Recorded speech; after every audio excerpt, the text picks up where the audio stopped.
आईंनी मला बाहेर आवाज दिला आणि म्हटलं, "काय हो आई, का आवाज दिला?" तर आई म्हटल्या, "अगं त्याने चूल पेटवली आहे.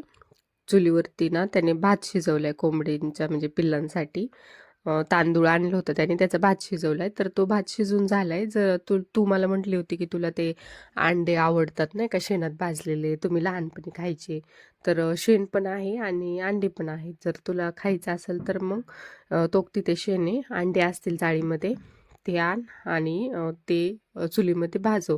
पण त्याला ना जे अंडे आहेत त्याला वरनं शेणाची लेअर आहेत ते पातळ दे म्हटले, कारण की जेवढी तू पातळ देशील तेवढी ते हाराची वाफ त्या अंड्यापर्यंत जाईल आणि अंडे लवकर उकडतील. मग मी म्हटलं, आई किती वेळ ठेवायची नाही का? तर आई म्हटले, एक 15 ते 20 मिनटं ठेव, त्याच्यामध्ये उकडतात. आणि म्हटले बटाटे पण आहेत तिथे, मग 2 बटाटे पण टाक आणि बाकीचे अंडी टाक.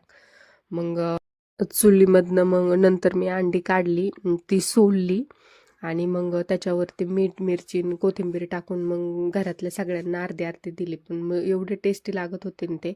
मग त्याच्यानंतर मी जेव्हा आईंसाठी अंडे घेऊन गेले तेव्हा आई म्हटलं की ह्याचा ज्या आपल्याला हिवाळ्यामध्ये सर्दी खोकला वगैरे होतो, तर ही अशा प्रकारे अशा पद्धतीने उकडलेली अंडी जर रात्रीच्या आपण खाल्ली झोपताना, म्हणजे विदाऊट पाणी, त्याच्यानंतर पाणी नाही प्यायचं, मग आपल्या सर्दी खोकला लगेच बरा होतं.